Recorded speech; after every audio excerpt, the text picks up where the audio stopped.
Okay, welcome everybody. Thank you for coming. Great crowd. I'm Carol Flax. I'm president of the Clyburn Community Council. We're the ones that put this event on. We've been doing these for the last 4 elections, maybe more. So we've been doing it a while, and we love being able to do it in person. The League of Women Voters does a great one that's a virtual one, and we do this one, and they're both all worth attending. And the league has one tomorrow night. So go to that too. I want to thank the committee who put this together. Michael Clyburn, who's our moderator, Steve Swan, who's here, and Joe Greenhair, who's out there shoving you through the door. We're going to be recording this, and it'll be posted through the Voter Interest Project, and then there'll be links to it in all of our social media. So, anybody objects, I don't know what to tell you, but you can tell your friends if we'll be recorded if you want to see it again. We'll be there. There's a number of our board members here. We're all wearing these things. So if you have any questions about the community council, feel free to ask us. And just a few things. We meet the last Monday of each month, and we usually have a guest speaker. They're usually wonderful and interesting, and the public is invited. So if you look again at our social media, you can see who's speaking, and we start at 6 o'clock, and they're always worth coming to. So please do that. And we're working on a community meeting for Literally Falls, so watch that. And we've also been working very closely with Island County on the comp plan, the Clyburn area plan, which is now ready. And there's, I hope, some good things that are coming of that. Will come of that. So we'll keep you informed of what happens with that.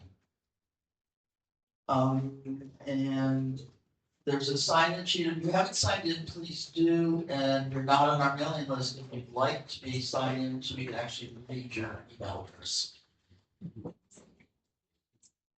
There are tables out in the kitchen. All the candidates have some information. There's an info table about voting, general voting information, very important. And one thing to be very aware of is to use the drop boxes, not the post office. So vote on time. It's August 4th. Put your ballots in the drop box. And if you don't get a ballot, you can contact the auditor's office or go to votelaw.gov. Let them know you don't have the ballot. Get it to you. You're going to know where you're going out. Be soon. 18 before the election. July 17th. July 17th. So a few days. Yeah, so watch for it. One bit of news is that Doug Stults, who's running against Kelly Mauck, had a family emergency. So we're going to start with Kelly all by himself. And I'm going to hand this over to Michael, our operator.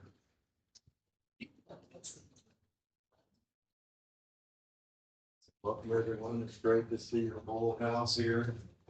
And I am the moderator for the evening. And we'll have 3 panels. The first is the county assessor, the second is the county sheriff, and the third will be the county clerk position.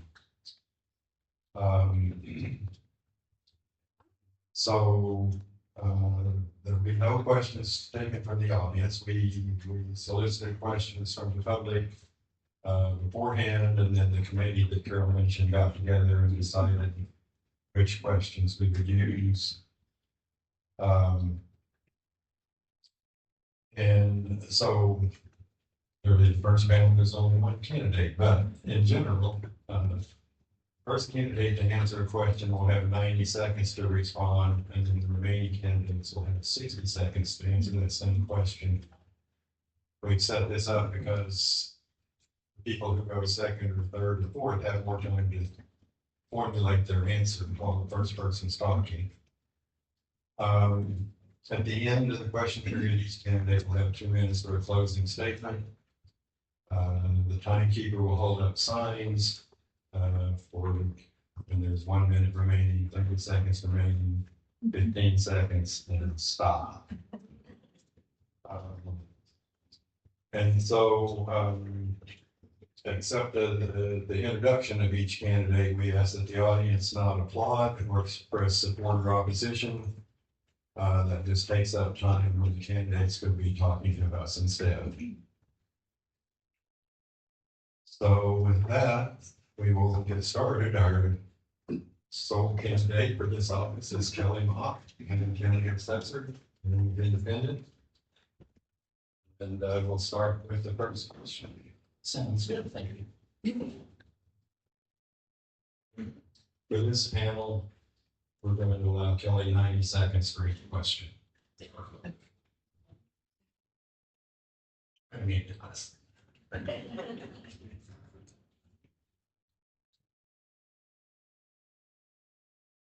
first question.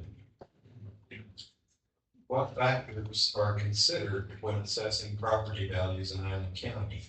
What determines whether property values are increased or decreased? And how are these applied consistently to all properties? That's a great question. That's actually the essence of what we do. And how we accomplish that. First, we start with the data on the properties, individual properties.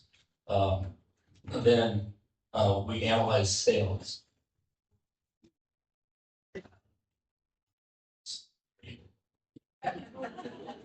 We analyze sales every year. Sales is what we're required to value every property at 100% of its true and fair market value. And so how we determine fair market value is through properties itself. And ideally, what you want to do is make sure that you're identifying similar properties the same. So in theory, two of the same properties, regardless of where they are, should be valued the same. But then you put the location in it. Some neighborhoods are more popular than others. So it's a lot of an analysis. But you start with the facts of the house, the class, the quality, the condition. And then you analyze sales. Our appraisal team goes out and visits 1/6 of the houses each year to do physical inspections. They're not going in the house. They're not getting to the attic or going in the crawl space, but they're looking at things like effective age, class, quality, and Second question. The legislature recently passed Senate Bill 6162, which expands property tax exemptions for some eligible property owners. What steps will you take to inform qualifying seniors, disabled residents, and veterans about their new eligibility? And how will you oversee the implementation of these new exemptions? yeah. Well, first of all, that House bill or Senate bill was SACA, that's our Assessors Association, priority legislation. So in that process, we put that forward to the legislature to get that passed because there are too many people the income thresholds were way too low and there was no standardized deduction. So we introduced this legislation as an association. I personally pitched it to our state reps and our state senator. And we actually have, on Camino Island, we virtually had no representation. I send my senior exemption coordinator over there twice a week to meet people where they live. We have online, all of my appraisers go out with the information when they're visiting neighborhoods. We have them in senior centers. We created the online process, which they didn't have before, so they can apply that way. And we're just gonna keep doing what we're doing because it's getting out there.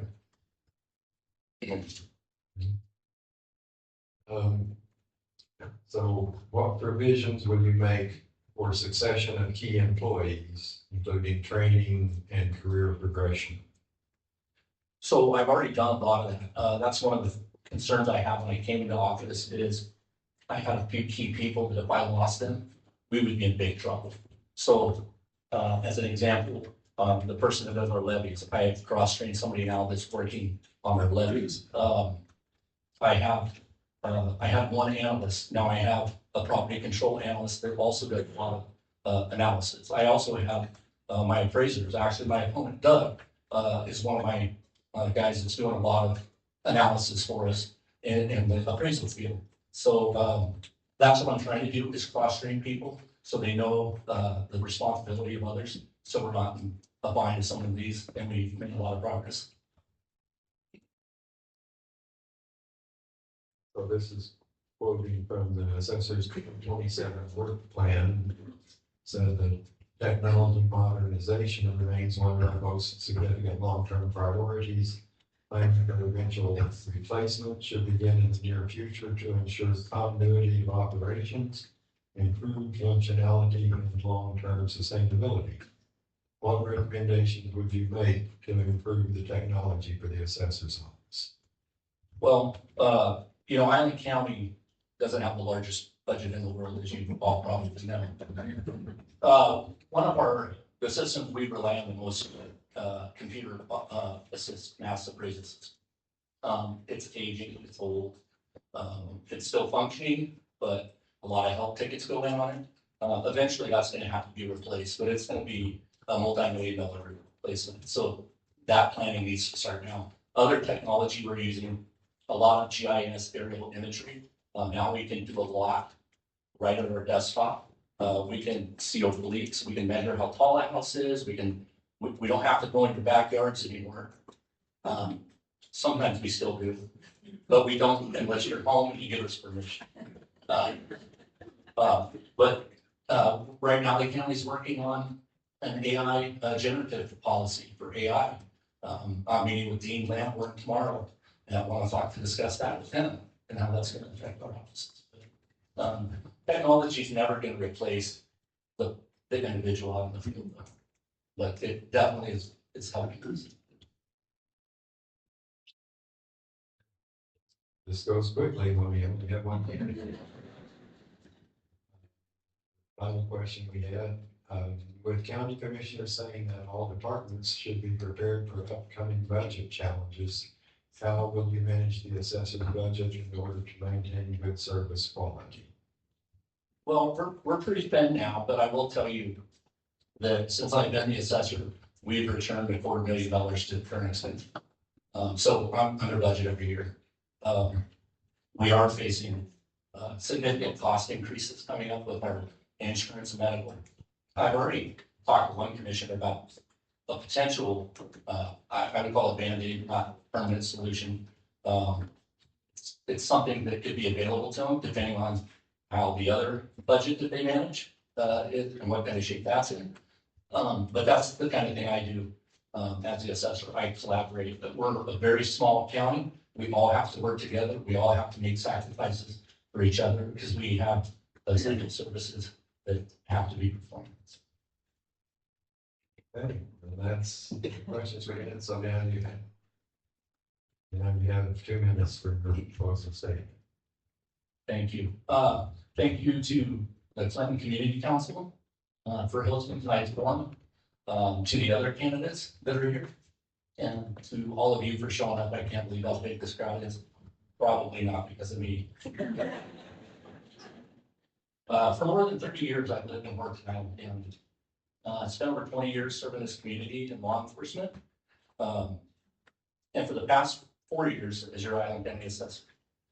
During my time in law enforcement, I asked 1,000 people 1,000 questions. And I never asked anybody what party they belong to. And I have never asked that question since I've been your assessor. Every property owner deserves, I got to take a drink. Every property owner deserves fairness and to be treated fairly, respectfully, with integrity. And that's why I'm proud to be the nonpartisan candidate in this race. Over the past 4 years, we've built an office focused on accuracy, accountability, and service. We now meet all Department of Revenue standards. There's 8 of them. When I took office, we only met 4. We rank in one of the top assessment ratios in the state for counties. I'm honored to have earned the endorsement of all 3 Island County Commissioners, and there's 28 county assessors across Washington State that endorse. These come from people who understand this work and have seen it firsthand.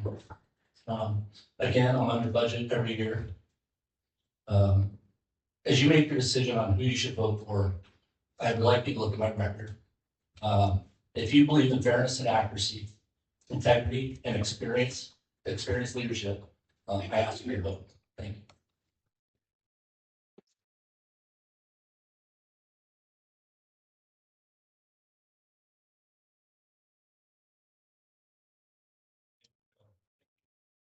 And we're gonna do a quick setup here for the sheriff.